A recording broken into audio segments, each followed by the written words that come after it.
Hi viewers, I wholeheartedly welcome you to this SLO on Wittig reaction.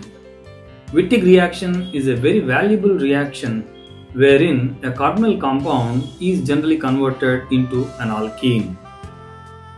Why is this Wittig reaction so valuable when there are several other methods like E1, E2, E1CB mechanisms available to us for the synthesis of alkenes?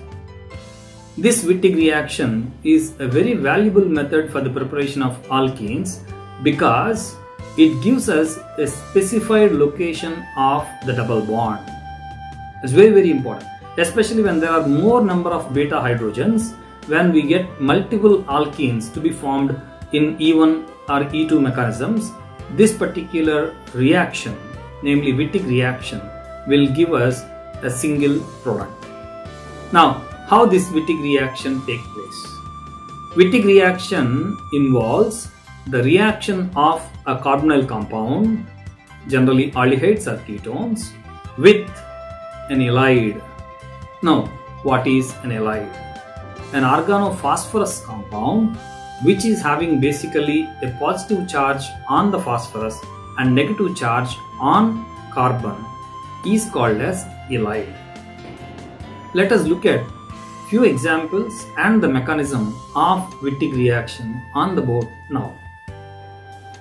As I told you already, Wittig reaction is a reaction involving the conversion of a carbonyl compound, namely aldehyde or a ketone, into an alkene.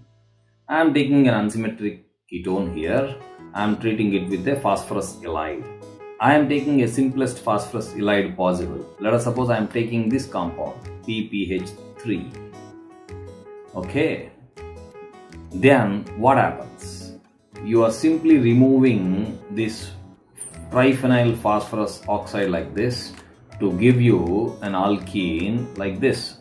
C double bond CH2 and then R dash. So this is called as Wittig reaction. Now let us look at a specific example of Wittig reaction by taking acetone.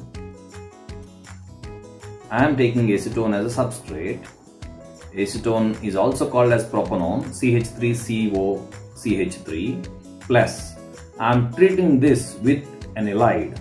I already told you that halide is a compound which is containing negative charge on carbon and positive charge on phosphorus. This phosphorus is having 3 phenyl groups like this. And this carbon is having 2 alkyl groups. Let us suppose they are methyls, CH3, CH3. Okay. This halide can also be represented as C double bond P with 3 bonds like PH, PH, PH. And then this carbon is having 2 CH3s like this. Both of them are similar. Okay. Now, what is the end product? To write the end product, what are we doing? To write the end product, after all, we are removing triphenyl phosphine oxide. How do we remove? We are going to remove this way. Very simple mechanism. I am removing this way. And what is the leftover? This is the leftover. The leftover is CH3, CH3 double bond. To this double bonded carbon, I have this carbon with 2 methyl groups to be attached. Write it. Now CH3, CH3. That's it. So this is how we are going to get 2,3 dimethyl 2-butene from acetone by taking this halide. A very simple example. Let us suppose I am taking an acetaldehyde molecule and treating with the same halide. What happens? What is the molecular formula of acetaldehyde? Acetaldehyde molecular formula is CH3 C double bond OH. And this is treated with the same halide I told you. What is the halide? Halide is CH3 double bond P pH thrice. Then what is the molecular formula of the alkene that I am going to get? The molecular formula of the alkene that I am going to get is obtained by removing this triphenyl phosphine oxide. Then the alkene obtained is CH3CH double bond. What is the leftover one? This is the leftover one. Carbon with 2 methyl groups. That's it. So very simple to write an alkene, and you are going to get only one alkene. You are not getting one butene product here, or you are not getting one butene product here. Do you understand? You are getting only one alkene. That is the advantage of this particular Wittig reaction. Now let us look at the mechanism of this Wittig reaction. Halide initially reacts with a carbonyl compound to give betaenes. These betaenes are converted into oxaphosphatenes, a cyclic organic phosphorus compound. We lose trialkyl or triaryl phosphine oxide to give you the alkene of our choice. I repeat once again. Halide initially reacts with a carbonyl compound to give betaenes. These betaenes are highly unstable, hence they are easily converted into cyclic organophosphorus compounds, which are called as oxaphosphatenes. These oxaphosphatenes will lose trialkyl or triaryl phosphine oxides to give the desired alkene. Let's go to the board to discuss this reaction in detail along with its mechanism. Let us focus on the Wittig reaction mechanism by taking acetone as a substrate. This is acetone I am taking, and let us also consider a simplest halide. I have been telling you that halide is an organophosphorus compound which contains positive charge on phosphorus and negative charge on carbon. So this is the simplest halide possible. Sometimes the same halide can also be taken in this way. CH2 double bond pH thrice. Both of them are correct basically. Among carbon and phosphorus, carbon is more electronegative, hence this pi bond will be rotated onto carbon giving a negative charge, and this is called as halide. Now this halide will be treated with the ketone or carbonyl compound taken as a substrate in Wittig reaction in step 1.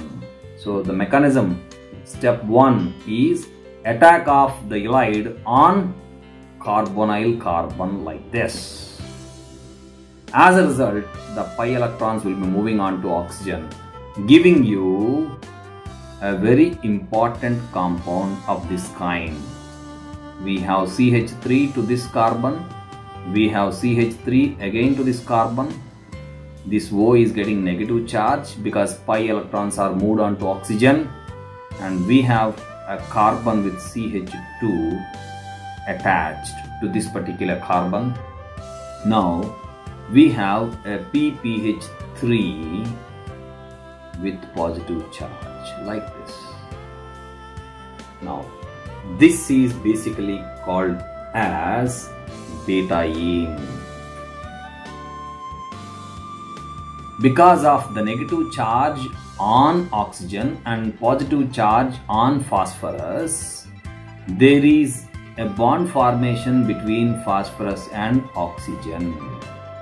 Now to give a cyclic organophosphorus compound which is also called as oxaphosphatane, let us write down that particular oxaphosphatane now. CH3, C, CH3 at the bottom. On the top we have an oxygen, and this oxygen is forming a bond now with phosphorus, which is containing 3 phenyl groups like this, and this is connected to a CH2 group like this. So this is called as oxaphosphatane.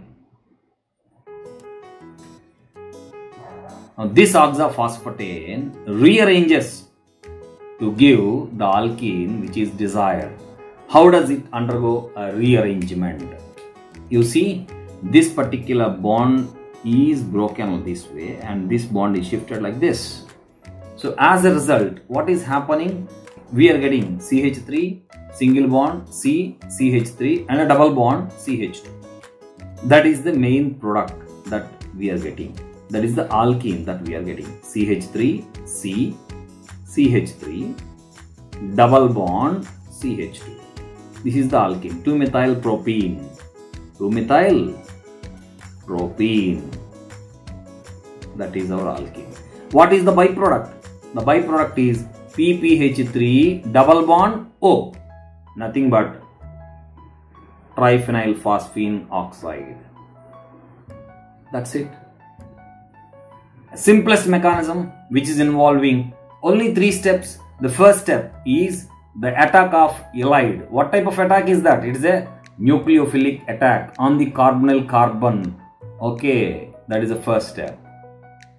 That leads to the formation of betaine. This betaine automatically forms, because it is highly unstable, it is converted into oxophosphate, a cyclic organophosphorus compound. This cyclic compound, because it is a 4-membered cyclic ring, because of the large ring strain within the molecule, is also quite unstable. Therefore, it is undergoing a small rearrangement like this to give us the alkene which is desired. Okay, that's it.